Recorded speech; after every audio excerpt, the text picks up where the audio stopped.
విశాఖ భీమిలిలో జరిగిన murder case mystery వీడిపోయింది. వివాహేతర సంబంధమే ఈ హత్యకు కారణం అని పోలీసులు ప్రకటించారు. కాగా నిందితుడు దివీస్ ఉద్యోగిగా పోలీసులు గుర్తించారు. సదరు మహిళను చంపేందుకు తీసుకెళ్తూ నిందితుడు ఆమె చేతిలోనే పెట్రోల్ బాటిల్ ఉంచడం గమనార్హం. నిందితుడు మృతురాలు మధ్య అక్రమ సంబంధమే ఈ హత్యకి కారణమని పోలీసులు దర్యాప్తులో తేలింది.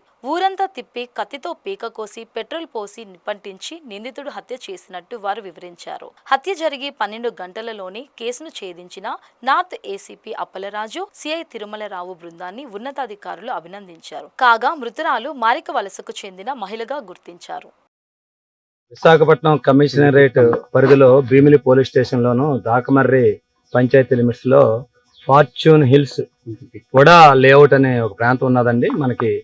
మన తగరపలస నుంచి విజయనగరం వెళ్తున్న రోడ్డుకి 200 మీటర్స్ ఇన్సైడ్ కు ఉంటుంది. ఇది చిన్న కొండల ప్రాంతాలాగా ఉంటుంది, చిన్న హిల్ ఏరియా.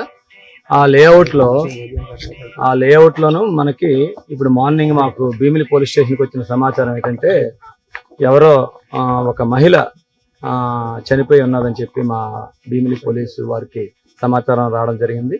ఇమీడియట్ గా మా భీమిలి సిఐ గారు వాళ్ళ సిబ్బంది అందరు కూడా ఇక్కడికి వచ్చి చూస్తాడికి సుమారు 20-25 సంవత్సరాల మ్యారీడ్ లేడీ లాగా కనిపిస్తుందండి. అక్కడ ఆమె ఆఫ్ బర్న్ అయి ఉన్నది, గుర్తుపడడానికి వీలు లేకుండా ఎవరో గుర్తు తెలియని మహిళ మృతదేహం ఉన్నది. ఇది యాక్సిడెంట్ అయిందా, హోమిసైడా, సూసైడా అనేది ఇంకా మేము ఇప్పుడు క్లూస్టీ మీద వస్తున్నదండి. దీన్ని ఇంకా అన్ని కోణాల్లో వెరిఫై చేసి పోస్ట్ మార్టం అది అయిన తర్వాత ఇది ఏ విధంగా డెత్ జరిగింది, ఆ మహిళ ఎవరు అని తెలిసిన తర్వాత అన్ని తెలుసుకుంటామండి. ఈ విషయంలో తెలుసుకున్న తర్వాత మా దర్యాప్తు ప్రకారంగా ఎవరన్నా దీని బాధ్యులు ఉంటే చట్టపరంగా వాళ్ళ మీద ఇమీడియట్ యాక్షన్ తీసుకుంటాం.